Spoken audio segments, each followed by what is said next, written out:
voilà jërëjëf mbokk téléspectateurs yi seetaan Mbour TV tey ji nag ñu am mbégte ak contentement am benn entretien exclusif ak Maguette Diop nag kenn dootu ko présenté ci Mbour kenn dootu ko présenté ci Sénégal Maguette Diop nag moom mooy coordonnateur mouvement lu jot yomb mouvement boobu nga xamante ni kooku di Omar Sy PDG bu EGEBOS moom nag moom mooy président mouvement boobu moom nag lañ dalal tey fekk si leen fii ñu def seen réunion d'évaluation ginnaaw nag jigéen ñi manifestation bu am doole bi ñu defoon ci stade Caroline Faye doon investir ki nga xamante ni moom mooy seen candidat di Macky Sall Maguette ginnaaw bi ñu la nuyoo ñu bàyyi la rek nga nuyoo ak téléspectateurs yi dellusiwaat rek ci solos investissement ci solos réunion d'évaluation bi ngeen doon def tey. jërëjëf Ndiaye vraiment kontaan nañ trop ci li ñu dalal tey ci Mbour TV d'abord di la encourager ci liggéey bi xam ni liggéey bu rafet la liggéey bu teg yoon la liggéey bu jaadu la kon tey dañu oote woon li ñuy wax évaluation parce que suñu mouvement dafa nekk benn mouvement boo xam ne bii mouvement démocratie lay dawee donc ay démocrate lañu lépp lu ñu def comme demoon nañu ñu yóbbu suñu fukki kaar ak juróom ak problème mu jigéen yi yépp ñu teg ko ci taabal yi xool bu amee rëq-rëq ak nan lañ koy améliorer pour beneen yoon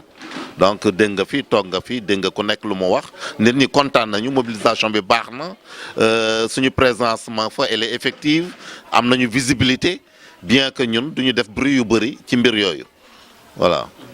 loolu am na solo tamit nit ñi xam ko ginnaaw évaluation boobu yéen a ngi jëm nag ci laneen mu jëm ci Dakar Arena bi nga xamante ni Sénégal yëpp ñoo war a investir seen candidat di Macky Sall ñoom waa APR ak ñi bokk ci ay mouvement de soutien ak yooyu nan ngeen ci nar a taxawaatee. waaw niñ ci taxawaate rek moo di nu ëpp niñ taxawoon stade Caroline parce que bi yoon dinañu yóbbu en tout cas ci jigéen ñi juróom-ñetti car jeunes yi 7 car muy 15. Les hommes benn muy 16 car bu neexee yàlla dina jóge fii Mbour vraiment ébranlé wu dem Dakar yu fees del ñun xaaruñu dara ci kenn mais lépp suñu leader lañ koy xaar en terme de solo en terme de t-shirt casquette donc yooyu yëpp ci leader bi quand même lañ koy xaar mais xaaruñu ko ci keneen donc pare nañu pour won Macky Sall que ki nga àndal muy Omar Sy ku jara àndal la donc présence boobu la ñu bëgg a marqué en tout cas le premier. donc bëgg nañu bis ba danañ fa tase bu neexee yàlla man la ñu waxoon ci kër ga mu ngi nii ci terrain bi parce que ñun nitu terrain lañu duñu faral di dugg ci ay xuloo ay kii wala yooyu mais terrain bi rek. loolu am na solo Maguette bi ma fi ñëwee sànq dama yéemu dama fi gis loo xamante ni dama ko doon gis bu njëkk bi maanaam Omar Sy nekkee ci PDS wala nekkoon ci mairie bi kër gi da daan fees dell tey ma ñëwaat fekk kër gi fees dell ñu bari doon wax Omar Sy sax fu mu toll nii daanaka politiquement jeexal na lan mooy secret bi Maguette. waaye secret bi mooy quand même Omar day def ci askan bi parce que politique nag mënoo yor xaalis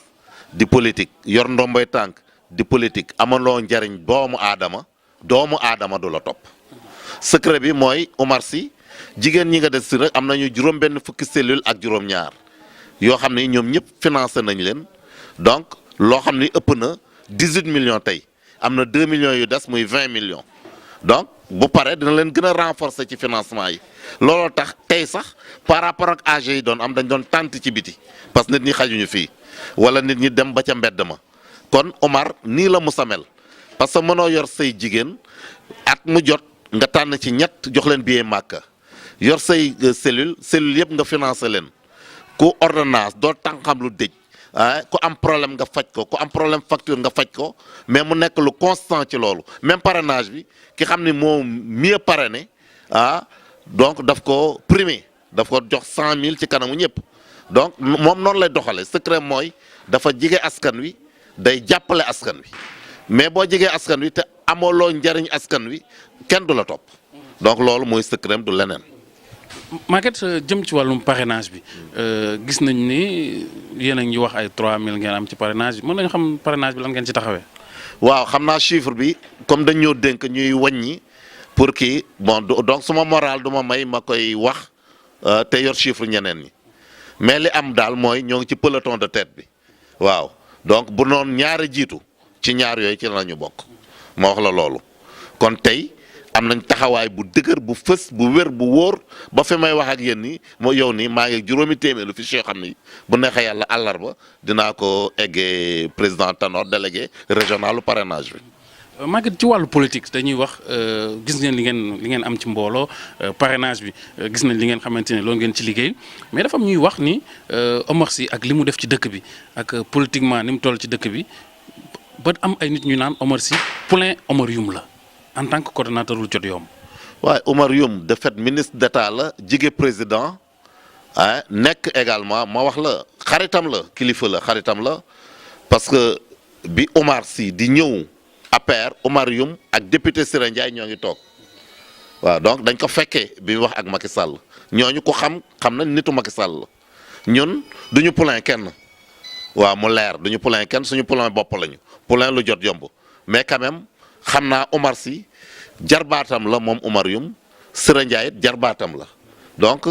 Omar Sy amul leader bu mu amalul jàmm fii ci dëkk bi parce que du wax lu bon du ko def du boddi du wax ku nekk. ku ko utal noonu sax far nga am problème ak moom mais moom wax dëgg yàlla ñun duñu poulain kenn ñoo ngi liggéey samp suñu mouvement mu dëgër ñu parrainé ñu wane suñu doole bu ñu tolloo beneen échéance dinañ xam ñun ñooy kan. kon mën nañu wax daal mouvement lu jot yomb Macky Sall la àndal. waaw ci lu wér ci lu wóor parce que buñ doon dem doon waxee maanaam bi ñu defee constitution bi ñu ko doon changé ak yooyu de fait. ñun ñoo ngi ci woon man dama ci amoon vraiment ay rôle yoo xam ne yu dëgër la yu ma ci doon joué mu nekk loo xam ne lu leer la bon bi ñu dem élection au conseil également maa ngi woon ci directoire bi en tant que élément lu jot yomb législative yet maa ngi woon ci mbir mi en tant que élément lu jot yomb donc ñun dañ dul tëggal dënn wala ñuy wax nommé ñu fal ñu ceci cela loolu amul solo mais li am solo mooy. bi suñu leader ne Macky lay jàppale dañ ci discuter fii ba d'accord ci am na ñoo xam ne dañ nañu des PDS nañu dem fële nañu et cetera ba finalement tendance bi nekk Omar ñu mandaté ko pour mu waxtaan ak Macky mu waxtaan ak moom ba waxtaan ak moom ba jubboog moom ba tey amul benn pas bu mu def dem ginnaaw paaw avancé rek lépp lu ñuy def wax naa ko keroog assemblée générale bi lu jot yomb kenn du ko ci ëppale. bu dee mobiliser kenn du ñu gën a mobiliser bu dee moyens yu ñu génnee kenn du ñu gën a génne ay moyens bu dee organisation kenn du ñu gën a organiser bu dee yi jël nit xëpp leen ci centre de vote yi kenn ëppul ñu ci taxawaay tey kenn mën la tudd Oumar Gueye gagné ko sans ñun kenn mën la tudd Cheikh Ahmadou Lo gagné ko sans ñun kenn mën la tudd Gaynde Fatma gagné ko sans lu jot yomb te yooyu ñooy centre yi gën a rëy ci Mbour ku ko gagné Mbour donc ñun tey nekk nañ une force incontournable dans cette ville-là évidemment on ne fait pas trop de bruit on n'est pas trop médiatisé mais ñun ñoo jël option boobu quand même waaw donc loolu dinaa la ko wax mais mouvement bu dëgër la parce que kuy yoot du sëqat waaw te bu fekkee loo nar wax ko Mbour dama seetaan ñi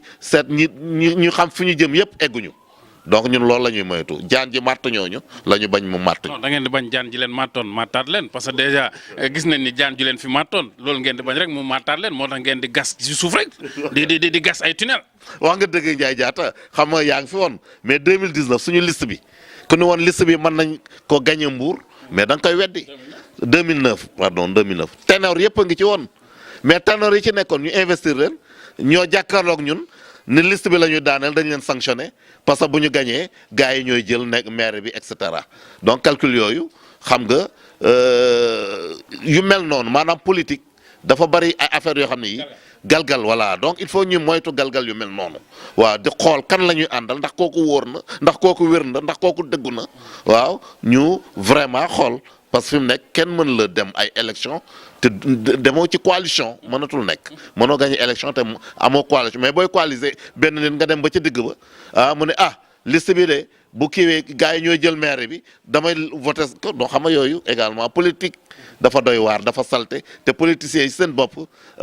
amuñu moral bu seen intérêt taxawee. loolu am na solo daf ñuy permettre ñu dugg ci benn pàcc Maguette mu jëm ci li ñu gis fan yi ci ndaw ñi ci jigéen ñi xeexoo bi xiiroo bi ŋaayoo bi en tant que responsable en tant que politicien bu mag ban analyse nga ciy def. waaw ci loolu man duma ko rafetlu quand même parce que Macky mérité wul di dem élection nekk candidat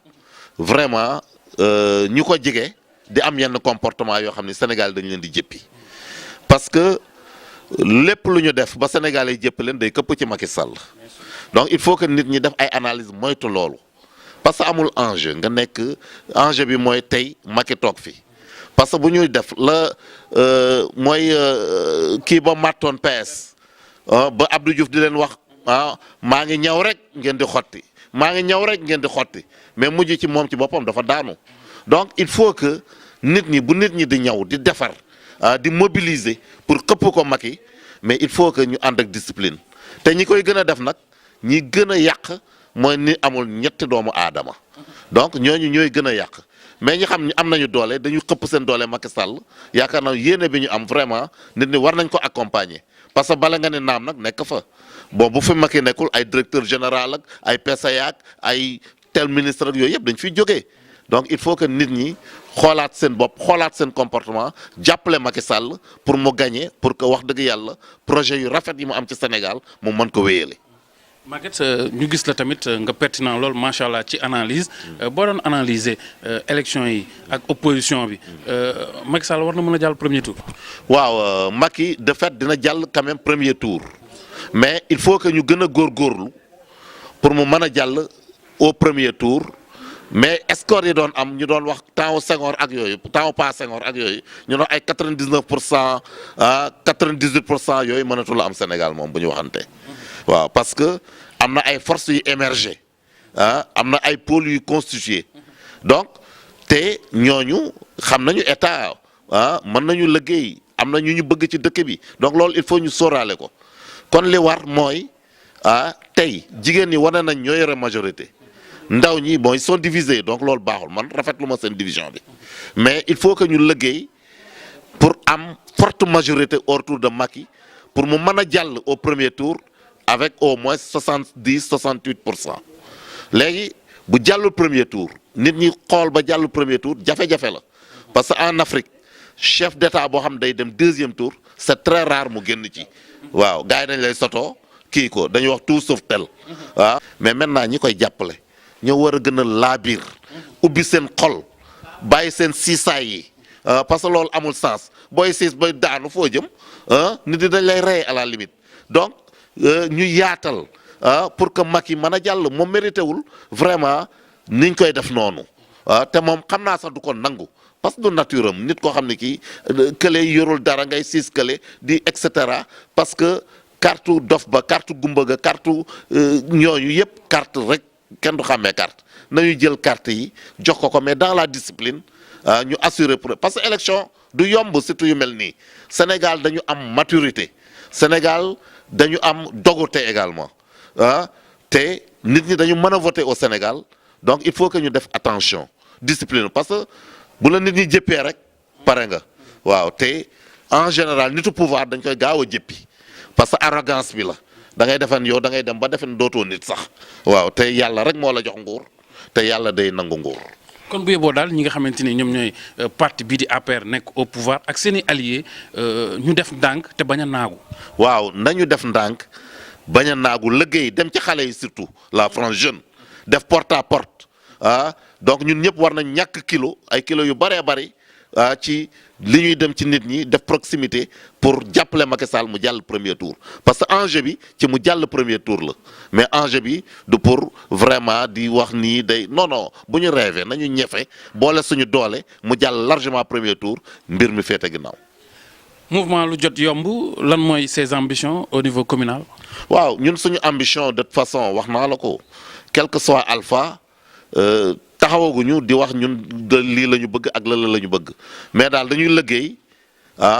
parce que ni naa la ko wax naa la ko ak nu mu mënti demee mënoo gagné dara fii Sénégal te nekkul coalition gis nga ak Macky Benno Bokk Yaakaar grande majorité présidentielle donc ñun lu jot yoon ci dynamique boobu la ñuy liggéeyee donc dañuy renforcer suñu doole te yaakaar naa tey sur l'échiquier mbourois on est incontournable.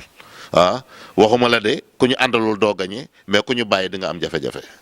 jërëjëf mbokk téléspectateurs yi seetaan Mbour TV mu nekk nag benn entretien bu am solo boo xamante ni dañu ñëwoon fekkee réunion bi bëgg ci waxtaan ak mouvement lu jot yomb parce que ñoom wax nañ ko li ñuy communiquer bariwul ils font pas trop de bruit instant bi bu njëkk nag daal nañ ko def mais léegi dafa mel ni dañuy bañ bukki baloon mattoon mattaat leen 2009 leen mattaat leen moo tax donc ñuy def travail yu terrain loolu tamit am na solo ñu leen ci encouragé bu baax Maguette looy wax téléspectateurs yi seetaan Mbour TV. waaw maa ngi leen di gërëm vraiment di encourager Ndiaye parce que bi ma la xamee dans la communication ak léegi vraiment tu as fait des pas de géant en termes de progrès donc xale bu am fit nga xale bu jàmbaare la xale bu am initiative nga te yaakaar naa di nga gën a améliorer même Mbour TV vraiment je suis très fier de toi waaw on est fier de toi parce que gis ak ni parce que yow suñu xarit nga yàgg nañu mais liggéey bi ngay liggéey ak qualité bi ak fulla bi ak jom bi ak ni nga wëree département bi yaakaar naa léegi nga international national loolu lañ lay kiyal vraiment sa matériel yi ñëw bëri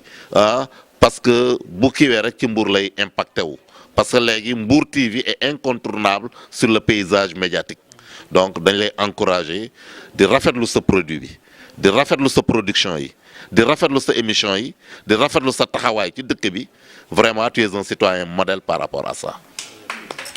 merci beaucoup jërëjëf ça nous va droit au cœur ni mu ko waxee noonu la Omar Sy sama xarit la borom mouvement lu jot yomb sama xarit la lu yàgg la